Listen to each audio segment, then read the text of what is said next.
இதயத்துக்கு அடுத்தபடியாக நம் உடலில் மிக முக்கியமான உறுப்பு மூளை.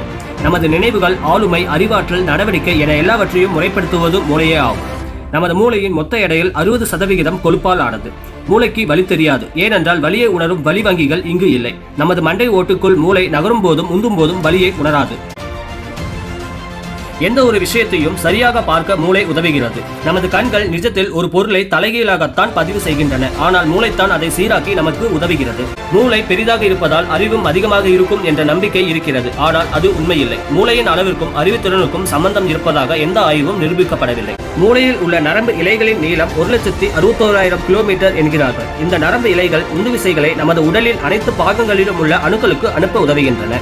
20 வயதுகளை அடையும் போது உடலின் பெரும்பகுதியான உறுப்புகள் வளர்ச்சியை நிறுத்திவிடுகின்றன. ஆனால் மூளை வித்தியாசமானது. நமது 40 வயதாகும் வரை மூளையின் வளர்ச்சி நிற்காது. புதிய விஷயங்களை கற்றுக்கொள்ள விரும்பினால் நமது மூளையே அதை எப்பொழுதும் ஏற்றுக்கொள்ளும்.